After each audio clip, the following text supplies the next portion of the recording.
leading the way with important local coverage. You're watching WISN 12 News at 10. Hey, I got someone. Hey, we just saw him slam a squad car. News Chopper 12 over a driver slamming into a police car as protests continue in the streets of Milwaukee after curfew. All I know, it was nonsense because violence ain't gonna get nothing done. A policing house in Racine named for a community activist set on fire who officials believe is to blame. And the Waukesha pastor who says he was moved by what he witnessed today. Police taking a knee with protesters. First at 10, a live look at Milwaukee where a curfew is in effect at this hour. It began at 9 o'clock tonight. It goes until 5:30 tomorrow morning. This is the view from our camera on the ground at Milwaukee and Water. You can see police vehicles there on the scene as protesters make their way through downtown Milwaukee. Joyce. All day we've seen more protests in Milwaukee, Racine, Waukesha, and across the nation. And this comes on the same day President Trump threatened military action if the violence did not stop. The president made the announcement as peaceful protesters just outside of the White House gates were hit with tear gas, flash grenades, and rubber bullets. This was to clear the crowd as the president made his way to a nearby church for a photo. During his address today, you could hear the flashbangs detonate in the background. America is founded upon the rule of law. It is the foundation of our prosperity, our freedom, and our very way of life. But where there is no law, there is no opportunity. Where there is no justice, there is no liberty. Where there is no safety, there is no future. The president then walked over to that church, the scene of a fire over this past weekend. He held a Bible in front of the cameras. Patrick? Our Joyce 12 News' Ben Wagner is live right now in Milwaukee. Ben, we've been looking at those images. Protesters are in the streets again tonight after curfew. Right, Patrick. I've stepped out of the frame here. It looks like law enforcement is putting down something. They just threw it at one of those vehicles trying to break through the law enforcement barrier there. It looks like it's spike strips, but we're a little far away. But you can see that they have blocked off. That's Water Street at Milwaukee, and they have that entire area blocked off right now. That is right where protesters had just turned from Milwaukee onto Water within the last 10 minutes. There were hundreds of people along with several dozen cars following behind and honking here as well. And as you mentioned, Patrick, it is past curfew, and folks are subject now to that $691 fine. AJ, if you can see over there on Water, they've got those spike strips up again, keeping people from going further on Water. I'm trying to listen in what we're hearing, a little bit of yelling over there. But this has all happened. This scene that we're looking at right now has just happened within the last 2 minutes. That police vehicles have turned their lights on and that they have blocked off this section. Again, the protesters had just turned around that apartment building corner just moments ago. So there were hundreds of people here. They've turned that way, and since they have made that right turn, police officers, law enforcement have barricaded the behind the protesters there. And as you saw just a moment ago, it looked like an officer in tactical gear. It looked like he threw what appeared to be a spike strip at a vehicle that just ended up turning around. It looks like your view from the camera is a lot better than mine because we're zoomed in here. I'm a good distance back, guys, but a photographer is telling me that it looks like somebody was arrested here. Right, it looks like they're taking someone at the intersection. Again, right, Ben, it looks like they have someone or taking someone into custody right now. But if we can pan back over as well, it appeared as if at one point in one of your shots there, as if the officers there at the scene were holding up some type of weapon. Have you seen anything fired in the direction of the protesters? Or we got you right at that moment when it looked like spike strips were thrown at that vehicle that was coming through the intersection. Have you seen anything else out there? I know you said this is developing within the last couple minutes. It really has. I haven't seen any sort of weapon. Again, your view is a lot better than mine. I am several blocks back from where we are. So the zoom on that camera lens is really helping us out a lot right now because we're making sure we are a safe distance back as well. It looks like more law enforcement turning down Water Street there, as it looked like a car was driving the wrong way down Water Street again as well. So law enforcement is certainly stepping up its presence here within right about as we hit the 10 o'clock hour, Patrick. And again, if you can see something again through the camera lens and through our pictures, let me know. But we are watching this.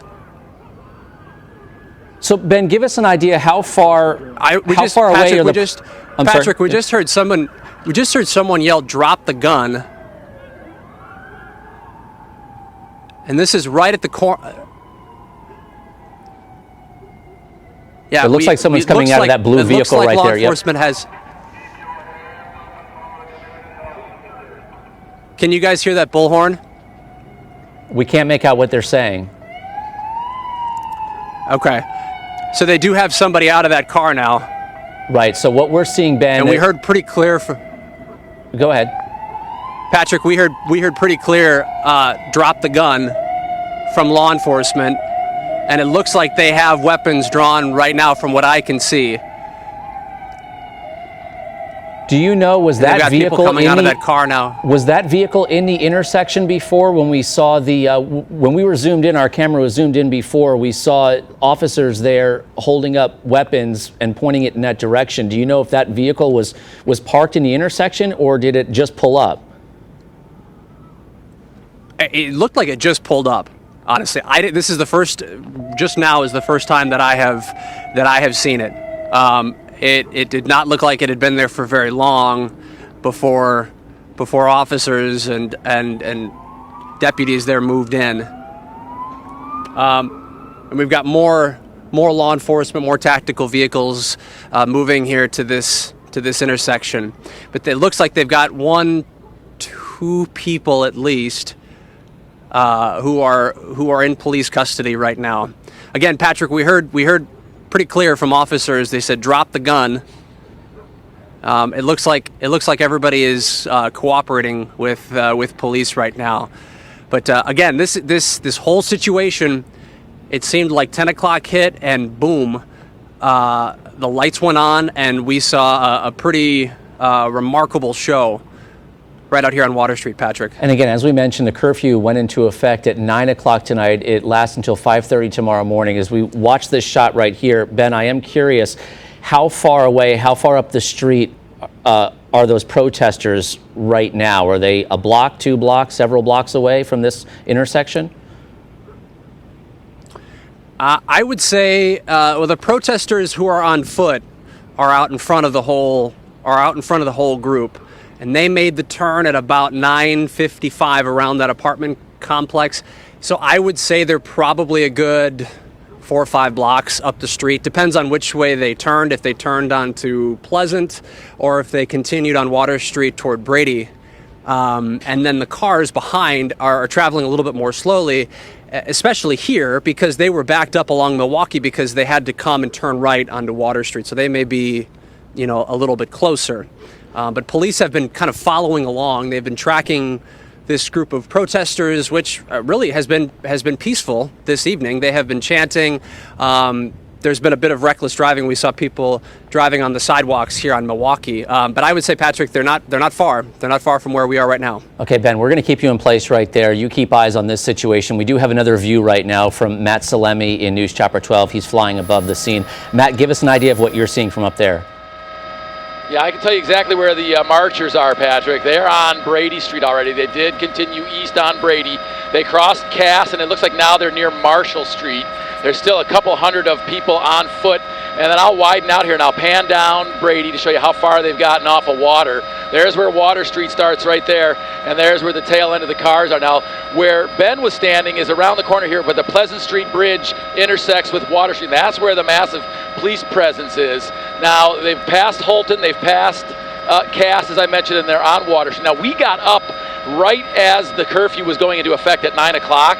And as we did, we saw the protesters marching into the 3rd Ward. And check out this video that we were able to capture. car tried to continue down on Water Street, and it tried to do a U-turn, and there was a squad behind it and another squad pulling up around the corner. He tried to do a U-turn in the right turn lane, got trapped on either side of the cars, and then he backed and slammed into the squad car and sped off down a side street in the 3rd Ward. And from there, they've marched up Milwaukee, as Ben said, all the way up to Water Street, and now they're moving into the east side. Okay, Matt, you keep an eye on the situation out there. We are going to go back down to Ben Wagner on the ground near Milwaukee and Water. What do you have for us, Ben? Patrick, we've got law enforcement. Looked like they were carrying those spike strips again, moving back. It looks like an officer is looking through that blue sedan, which is right there on Water Street, where we just saw moments ago officers took at least 2 people into custody. Looks like one vehicle now turning and heading back toward downtown on Water Street there. But they are not allowing any cars down Water Street, down toward Brady Street, where we just saw Matt and where we just saw those marchers moving just a moment ago. So that it doesn't appear that much has really happened since we last saw you a moment ago. We can see another law enforcement vehicle. Again, I say law enforcement because there are a number of different agencies, jurisdictions out here. We know Milwaukee Police, but the Sheriff's Office is also out here, and we have seen a number of other departments as well. So they have this area blocked off. A couple of cars look like they might be stuck behind those law enforcement vehicles right now, and as they look through that blue sedan again. As they continue to investigate that here tonight. Patrick. All right, Ben, we're going to come back to you a little later on, so you get some information there, whatever you can. We're also going to keep Matt Salemi up, so he's going to keep an eye on the protests as well. We do want to say that we learned a short time ago that because of these protests, we do want to mention that the Milwaukee County Transit System is currently suspending service in the city. It's from Hampton South to Lincoln and from 60th East to the Lakefront. Again, that's from MCTS. The deaths of 2 men at the hands of police officers are behind protests in Milwaukee. Their names are George Floyd and Joel Acevedo. Floyd died after a white Minneapolis police officer knelt on his neck. Today we learned an independent autopsy shows Floyd died 1 week ago of asphyxiation from sustained pressure on his back and neck. Now, that's different than the finding by the Hennepin County Medical Examiner, which reported no physical findings of traumatic asphyxia or strangulation. Here in Milwaukee, Mayor Tom Barrett again called for the firing of Milwaukee police officer Michael Mattioli. Prosecutors say that Mattioli put Joel Acevedo in a chokehold during a party at Mattioli's home in April. Milwaukee Police Chief Alfonso Morales says firing Mattioli is out of his hands since the Fire and Police Commission is handling the investigation. Investigators say arsonists set fire to a Racine community policing house last night. 12 News' Caroline Reinwald is live in Racine, where a 10 p.m. curfew is in effect. Caroline, city leaders believe the criminals are not from Racine. That's right, Patrick, and even though there is a 10 p.m. curfew, you can see here behind me, we do have a peaceful protest going on right out front of the police department here, yelling, hands up, don't shoot, and a lot of other chants here outside the police department with the police force there in the back, in a line, in riot gear as well. Now, the police chief today and the Racine mayor say they do not believe that last night's arsonists from the incident last night are from Racine because people in the community know how cherished this police house is. Cell phone video from the Journal-Times shows a group marching down 12th Street, then smashing windows of the house, lighting its bushes on fire. The flames eventually set inside too. Monday, daylight reveals the house on fire was the Thelma Orr community-oriented COP house. Now charred on the inside, windows and doors boarded up. Anyone who is from this community would not do that to the Thelma Orr COP house. City leaders say Thelma Orr was a beloved community activist who encouraged people of color, including the police chief himself, to apply to the police department, which is why he and the mayor say they do not believe the arsonists are from Racine. The community is outraged over this. The actual community, not the agitators, the actual community. To those from outside the community who are seeking to come to our city and cause harm, let me be unequivocal in stating, we do not want you here. Racine residents in a peaceful protest Monday said the situation was sad to see. Like I said, it's hurtful to see sometimes, but at the same time, people are angry and people want something done right away. All I know, it was nonsense because violence ain't gonna get nothing done. It's not gonna get nothing. It's not gonna get what we need. Caroline, as for who did it, do police have any leads at this point? Oh, the police chief says he's working with other police departments, including Pleasant Prairie and Kenosha. He's also working with people within the community. Wouldn't give us any information on that. And once again, I want to show you here behind me what's going on. This is a peaceful protest outside the Racine Police Department. A lot of these protesters yelling, "No justice, no peace." They broke through the barricades earlier, and you can also see the police down there standing in a line in riot gear. Patrick. And Caroline Ronwell reporting live in Racine tonight. Milwaukee police and the Bureau of Alcohol, Tobacco, Firearms, and Explosives are looking for arsonists who they say targeted a Milwaukee Walgreens store early Saturday morning. Take a look at these two pictures of the suspects. Police say someone set the fire 20 minutes after looters hit the same store at MLK and Locust. If you have any information, police want to hear from you. In Milwaukee, some African-American pastors are working to get a message to the city's young people. I spoke with 3 of them today at Ephesians Missionary Baptist Church, who are all appealing for calm.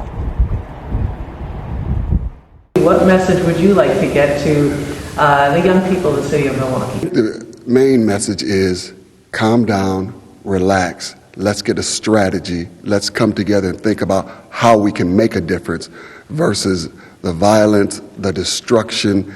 Yes, your voice is heard. Yes, we see you. But now let's come together to see how we can fix this permanently. We can't destroy the city that we live in. We can't destroy the businesses that us, our parents, our grandparents, like Walgreens, need to get their medication. One of the things we want to be cautious of is not bashing our young people for how they express themselves, but getting them to understand there's a better way, there's another way to do this. A protest happened in Waukesha today, and one part of it resonated with so many people. 12 News' Derek Rose has the story of some officers who took a knee in solidarity with the marchers. In Waukesha Monday, voices lifted for the man who can no longer speak for himself.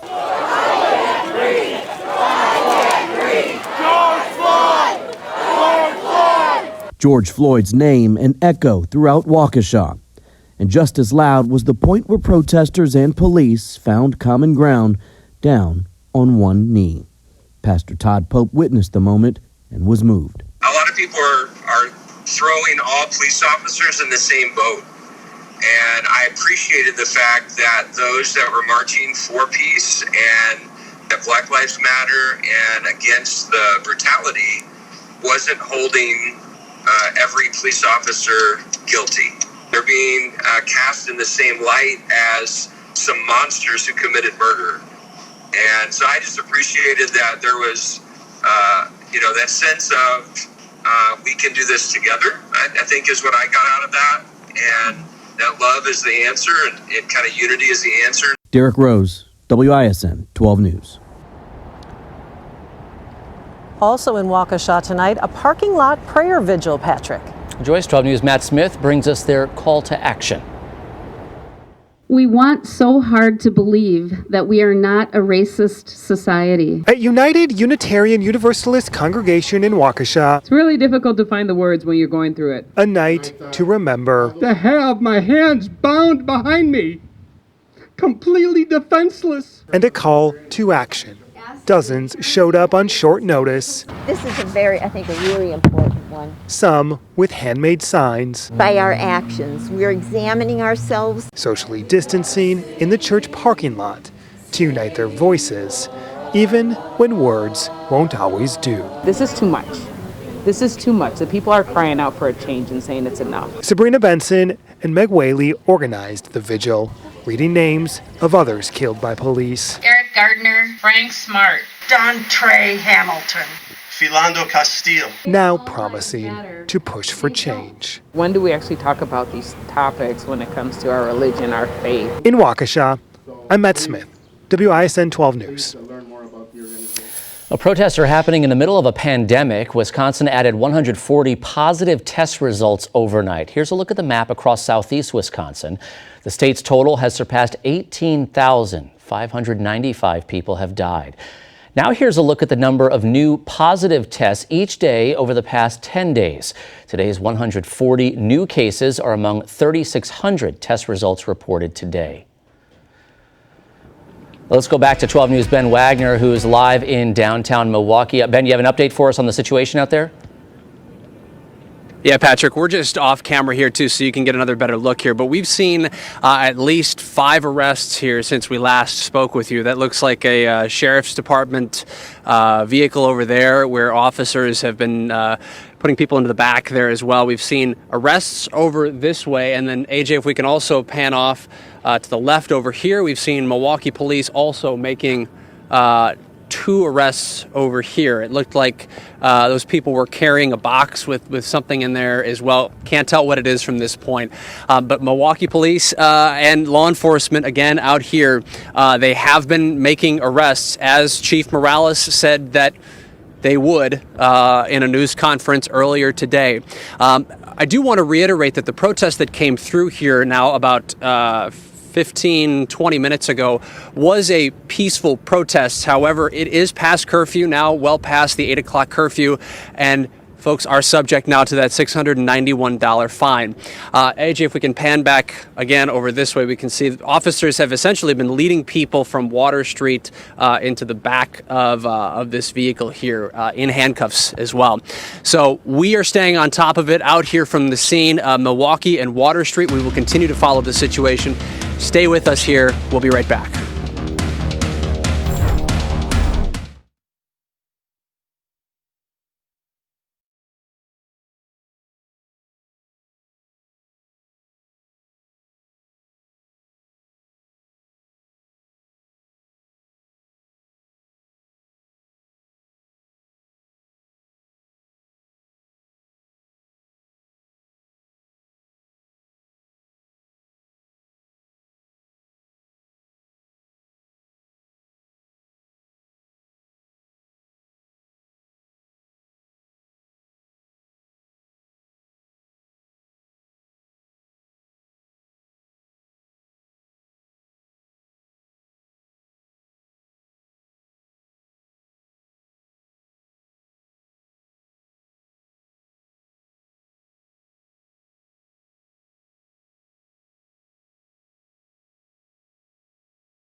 And we continue to follow the protests on Milwaukee's east side now. They've marched down Brady Street. They just turned north onto Farwell. You can see there's a couple of hundred people still on foot, and we'll widen out here and you'll see there's still, again, a couple of dozen cars that are following in tow, just coming off of Brady Street and moving north onto Farwell. I will keep an eye on them. Matt, thank you very much. Ben Wagner is on the ground near Milwaukee and Water. Ben, you were telling us that you've seen a few people taken into custody within the last few minutes. By my count, Patrick, it's 5 from over here and then also on the other side. But AJ, if we can stay with this scene right here, this is Milwaukee where it meets Water Street, and this is where protesters had just walked through right about as the 10 o'clock hour hit. And police let protesters make that turn onto Water Street, and then the barricade came in from behind, where police pulled up from behind them, turned their lights on, and they were not letting anybody through. That is where that blue sedan comes in. Police stopped it right at that intersection.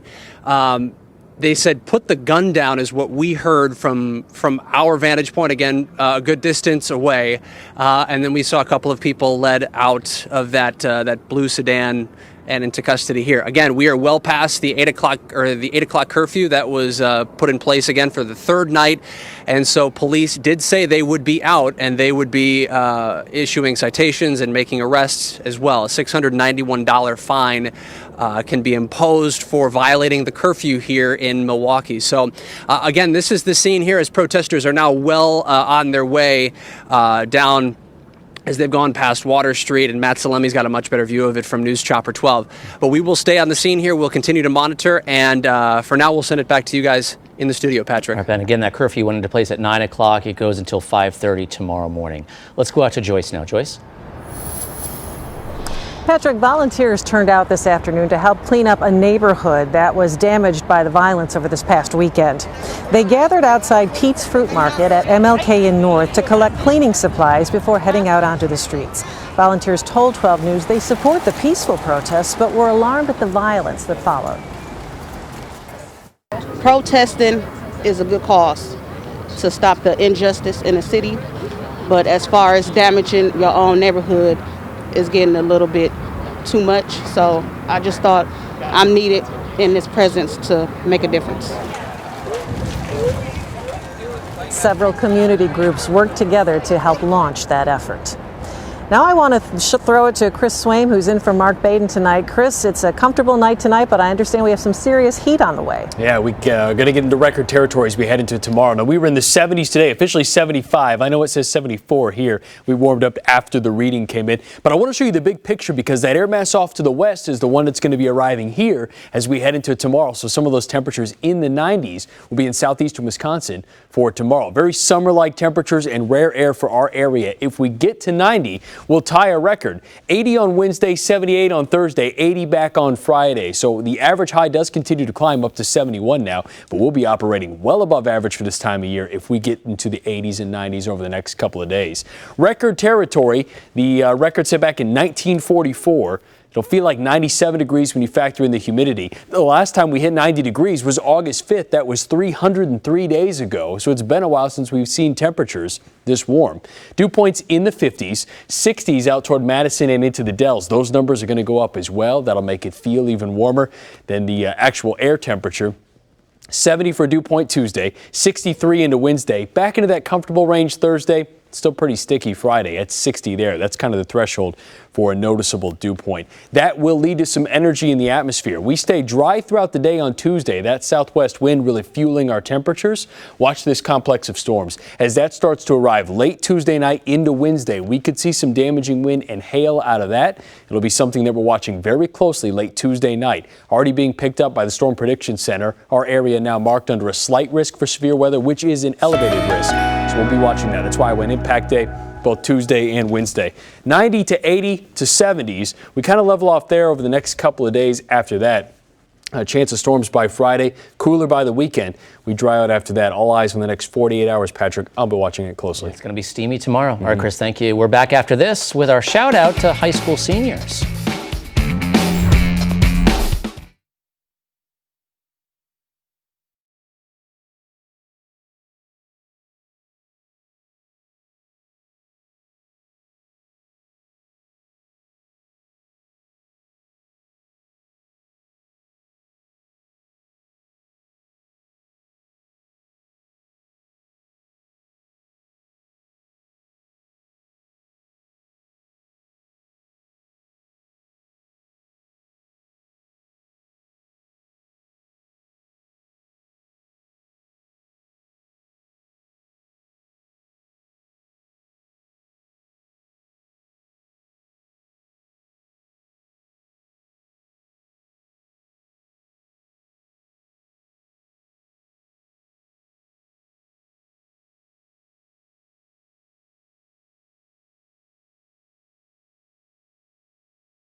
We're getting word of a rollover crash on the east side at the intersection of Farwell and North. You can see a couple of emergency vehicles. We got 2 ambulances that have responded and a handful of squad cars, dozens of officers on the scene here. You can see they're bringing out the stretcher. Looks like the vehicle actually rolled over and then ended up back on its wheels. You can see did some damage to the sunroof. And it looks like they're working on somebody laying on the ground there. Again, this is the intersection of North and Farwell. We'll continue to monitor. And Matt Salemna reporting from Milwaukee's east side tonight. Matt, thank you. WISN 12 celebrates the class of 2020 with our senior shout-outs. Tonight, we honor Joshua from Bradley Tech High School and Juliana from Waterford Union High School. To see more seniors or submit a photo of your graduate, visit WISN.com/senior shout-outs. And Dan is with us now. Dan, a lesson for a star recruit. An offensive social media post cost her a scholarship. Plus, a former Buck star weighs in on the national conversation on race. Baseball continues to negotiate a start to the season, but the players and owners remain far apart. It's all next, Big 12 Sports.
Big 12 Sports, presented by Menards.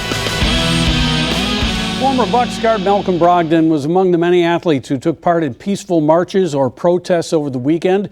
Brogdon, now with the Pacers, marched in Atlanta. And today on ESPN, he said everyone needs to get involved in the conversation. Black people are impatient at this point. That's why we see so much of what's going on. Black people are at the end of the rope. We have, no other means to sort of demonstrate how we feel. So short term, I think we have to continue to protest, continue to demonstrate, continue to push the conversation. We have to, at some point, get people of other races, white people, of every ethnicity and every background together to help us in this fight, because our voice only holds so much weight. Marquette University lacrosse recruit Leah Zenk, a goaltender from New York, has lost her scholarship and won't be admitted to Marquette after posting an offensive message on social media about the murder of George Floyd. Still nowhere close to an agreement to get Major League Baseball back on the field. Yesterday, the Players Union made a proposal to the owners, which included a 114-game season from the end of June to the end of October, and the right to opt out of the season for any player due to coronavirus concerns. According to ESPN, if the sides cannot come to an agreement, the owners are considering implementing a much shorter season, as few as 50 games starting in July, and they would pay the players a full prorated share of their salaries. Let's go back up to News Chopper 12 with Matt Salemi. Dan, we're watching a chaotic scene on the east side. We've got them cleaning up a two-car rollover crash. Looks like one of them rolled. It was after being struck by the other. We did see them take one person on a stretcher into the back of that. It looked like they were conscious, though, when they loaded him into the back of the stretcher. Meanwhile, the protests were working their way up Prospect, and they have just reached North Avenue. You can see those protesters are now setting up in that intersection just a block away from where that rollover crash occurred.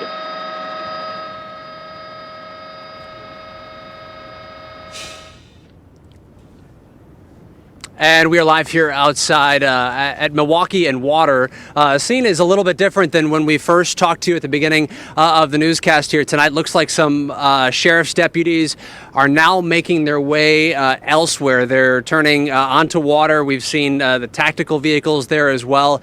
That blue sedan that officers and deputies had pulled over and arrested the people inside for reasons that have not been made clear to us just yet. That car has been towed, and it looks like these are the last of the law enforcement vehicles leaving this intersection.